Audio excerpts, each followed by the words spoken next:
विद्यालय के समस्त अध्यापक एवं अध्यापिकाएं, कर्मचारी, अभिभावक, समस्त विद्यार्थियों को मेरी ओर से हार्दिक स्वागत एवं अभिनंदन।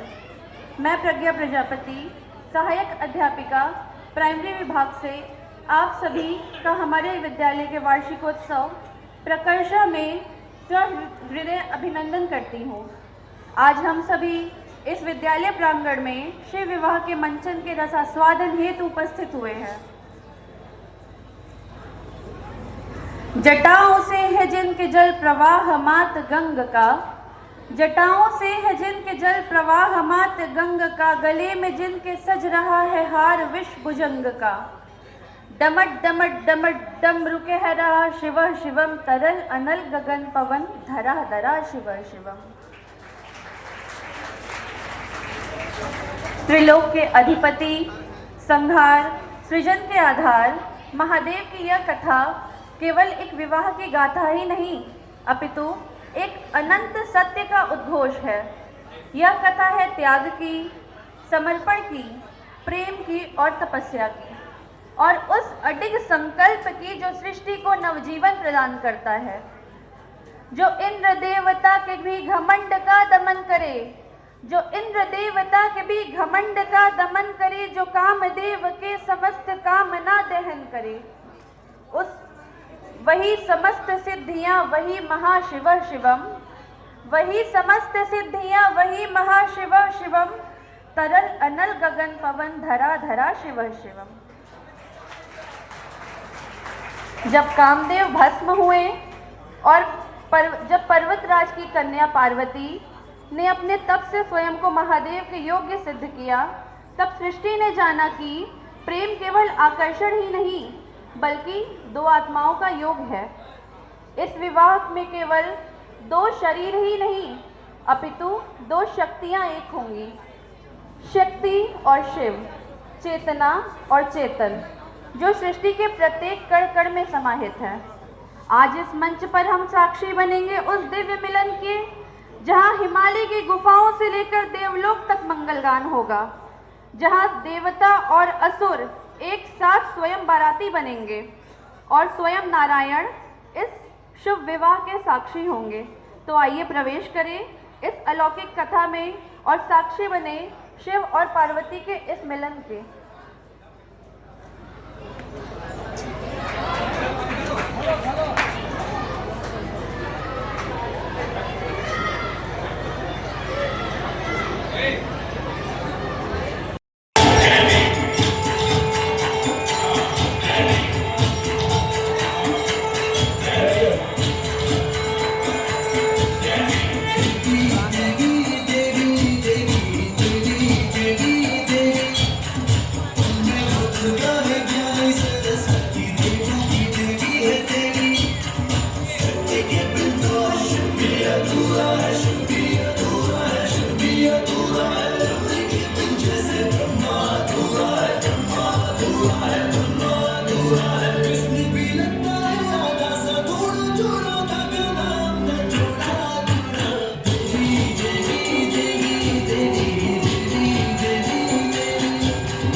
प्रणाम देवर्षि नारद। सर्वदा प्रसन्न रहिए देवी।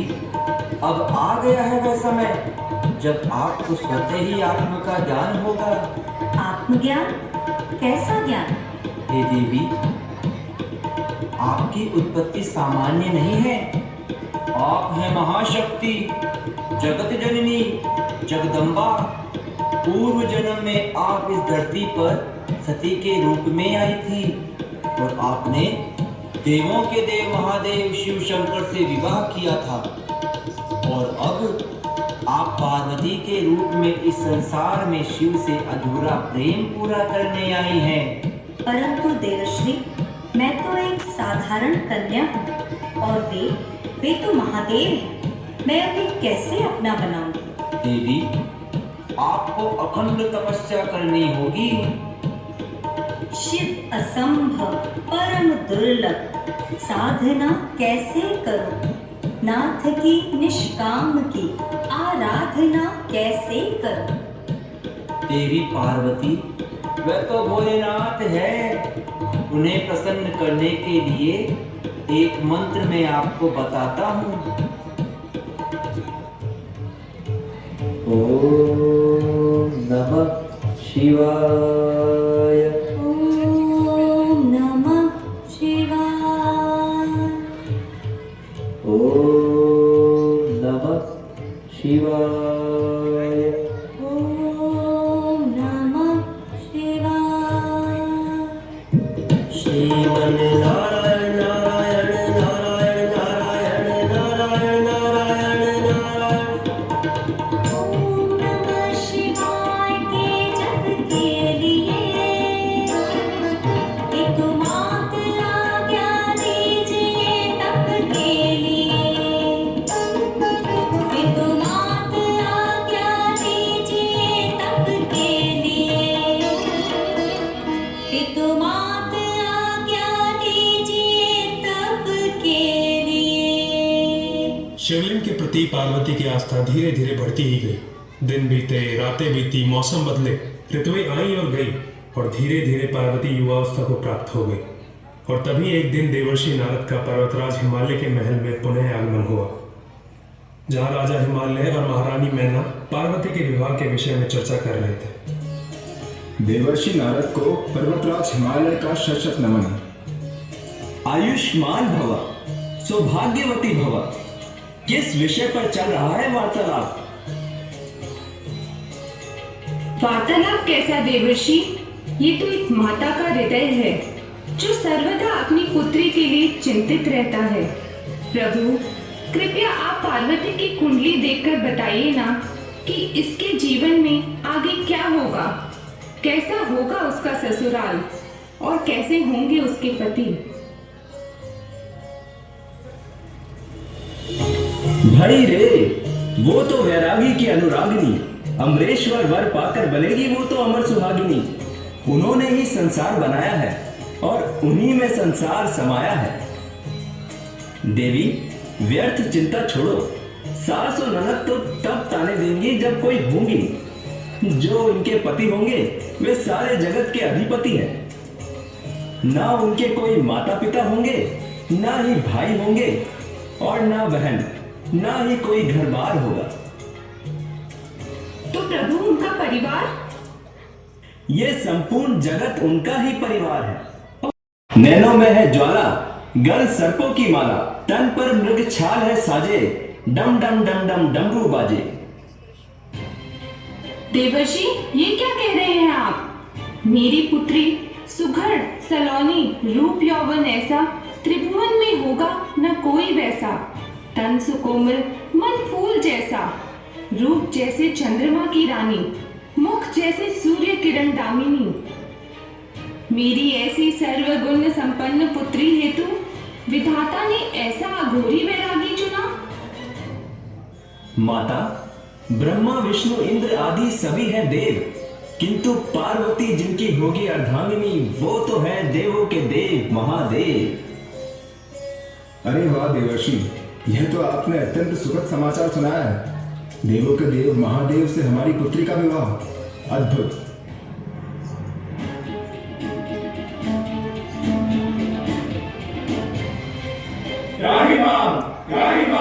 रक्षा करो प्रभु, इस संपूर्ण जगत की रक्षा करो। हे कमल नयन, अब तो देवी पार्वती भी धरती पर अवतरित हो गई है और अब तो युवा भी हो गई है, किंतु महादेव और पार्वती के मिलन के कोई लक्षण नजर नहीं आ रहे, क्योंकि शिव तो योग निद्रा में लीन है।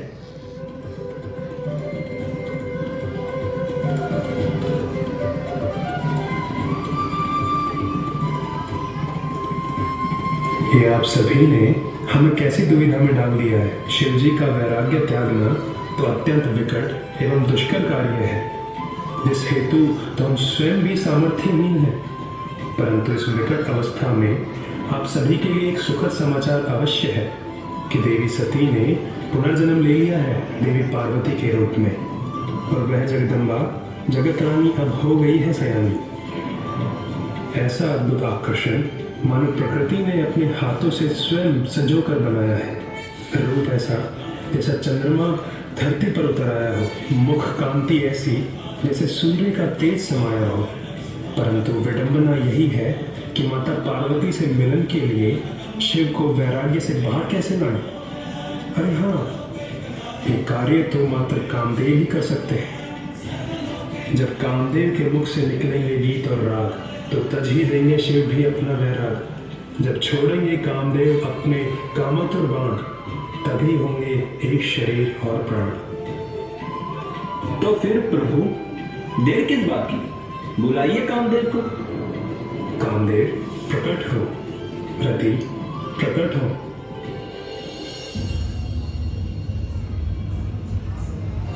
प्रणाम नारायण, प्रणाम ब्रह्मदेव। आप दोनों को कामदेव और रति का प्रणाम। आज्ञा दे प्रभु। आयुष्मान भव। हे कामदेव, एक विशिष्ट प्रयोजन से हमने आप दोनों को यहाँ बुलाया है। ये विशेष कार्य मात्र आप दोनों ही संपन्न कर सकते हैं। कौन सा कार्य प्रभु? यदि स्वयं आपने किसी कार्य के लिए हमारा चयन किया है तो वह कार्य विशिष्ट ही होगा। जैसा कि आपको विदित है कामदेव कि महासती के भस्म हो जाने के उपरांत महादेव ने वैराग्य धारण कर लिया था, किंतु अब महासती ने पार्वती के रूप में पुनः जन्म ले लिया है और वे युवा होने पर महादेव की प्राप्ति करने हेतु तप करने भी चली गई हैं। किंतु महादेव के योग निद्रा से बाहर नहीं आने के कारण उनका विवाह संभव नहीं है। जगत के कल्याण के लिए महादेव को वैराग्य से बाहर लाने का कार्य मात्र आप ही कर सकते हैं। जैसी आज्ञा प्रभु। यह तो हमारे लिए अत्यंत प्रसन्नता का विषय है कि उक्त कार्य के लिए आपने हमारा चयन किया है।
क्षमाशील है आप, करुणा कर हर लीजिए मेरे पति का श्राप। मेरी योगाग्नि से जलकर कोई बच सकता नहीं, जो हो गया उसको रति अब मैं बदल सकता नहीं। बिना पति के जीवन मेरा हो गया निष्काम, पति धन को खो दिया आज शिव के धाम। पार्वती, मेरी इस व्यथा का कारण मात्र तुम ही हो। तुम्हारे कारण ही मेरे पति शिव के धाम आए थे कि उनका वैराग्य टूटे और शिव का और तुम्हारा मिलन हो जाए, परंतु शिव ने मेरे पति को जलाकर भस्म कर दिया। मैं हो गई अभागी और तुम बनो बड़भागी। असंभव। पार्वती, आज मैं तुम्हें श्राप देती हूँ कि तुम अपने गर्भ में कभी पुत्र रत्न धारण नहीं कर पाओगी, और यदि तुम्हें पुत्र मिलता भी है तो उसकी उत्पत्ति तुम्हारे गर्भ से नहीं होगी। ये रति का श्राप है। हे शंभु, हे सदाशिव, आप हैं जगत पिता, परंतु आज आप मेरे लिए एक दोषी से अधिक कुछ भी नहीं। आपने मेरा गृहस्थ जीवन उजाड़ा है, तो आज ये रति आपको श्राप देती है कि ठहरो ठहरो रति, ये क्या करने जा रही थी तुम? जो संसार के रचयिता हैं उन्हें ही श्राप देने जा रही हो। आज रति, मैं तुम्हें ये वचन देता हूं कि तुम्हारा सर्वांग सुहागन है। द्वापर में जब मैं कृष्ण बनकर धरती पर अवतार लूंगा, तब कामदेव मेरे पुत्र प्रद्युम्न के रूप में जन्म लेंगे और तब तुम्हारा पुनः मिलन होगा।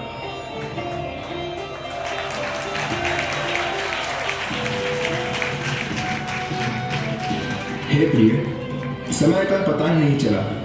हमारी इतनी सी पुत्री कब इतनी बड़ी हो गई कि आज उसका विवाह होने जा रहा है। सत्य कह रहे हैं स्वामी, मुझे तो अब भी देवर्षि के उस कथन पर विश्वास नहीं हो रहा कि हमारी पुत्री ने ऐसी अखंड तपस्या की। हमारी फूल सी नाजुक पुत्री, जो धूप में निकलते ही कुंभा जाती थी, उसने अपने प्रेम की प्राप्ति की खातिर तीनों लोगों को हिला दिया। हाँ प्रिय, और आज हमारी उसी फूलों सी नाजुक लाडली पार्वती का विवाह हो जाएगा। सुलोचना, ललिता, अरे अभी तक कार्य समाप्त नहीं हुआ क्या? बारात के आने का समय हो गया है। फूल लाओ, रंगोली बनाओ, इस संपूर्ण महल को आज दुल्हन की तरह सजाओ। आखिर हमारी पुत्री पार्वती का विवाह है।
किसी की तीव्री नेत्र तो किसी की नेत्री नहीं। ऐसी भयानक बारात देखकर हम तो डर से थर-थर कांप रहे हैं माता।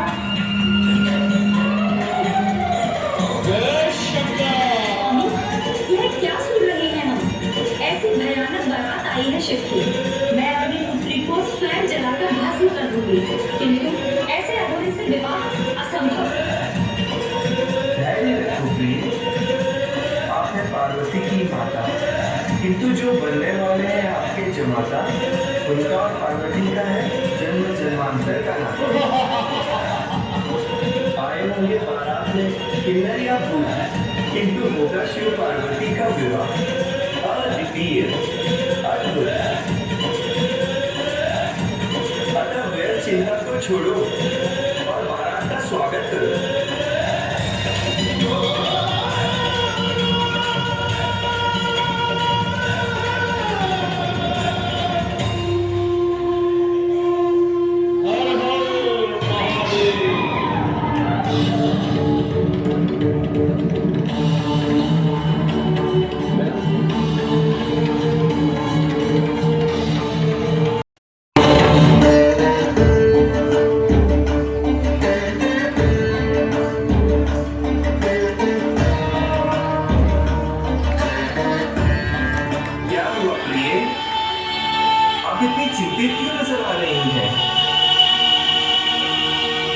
महाराज, ये विवाह नहीं हो सकता।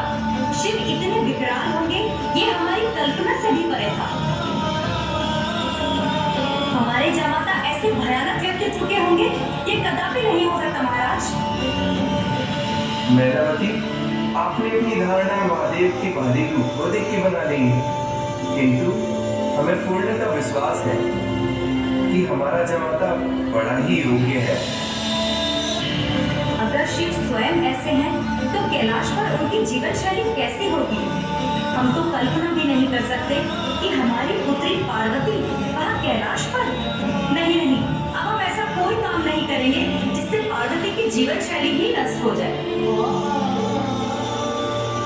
हे देवी, आप चिंतित ना हो, आपके जमाता देवों के देव महादेव हैं। नहीं, ये विवाह नहीं हो सकता। कह दीजिए, मैं एक ऐसा जमाता चाहती थी कि जो रूपवान हो। मेरी इच्छा है कि मेरी पुत्री का विवाह इस संसार के सबसे सुंदरतम व्यक्ति से हो। अवश्य होंगे माता बहना, आप प्रसन्नता पूर्वक महादेव को अपना जमाता स्वीकार करेंगी।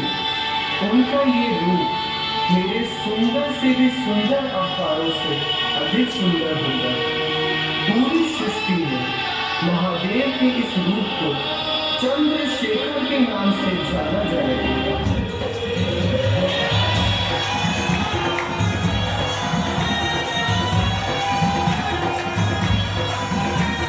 शिव जी भी हमें चले, शिव जी भी हमें चले, फाल की सजाई के भभूति लगाई के, फाल की सजाई के ना। शिव जी भी हमें चले, फाल की सजाई के भभूति लगाई के, फाल की सजाई के ना। शिव जी भी हमें चले, फाल की सजाई के भभूति लगाई के, फाल की सजाई के ना। Thank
you.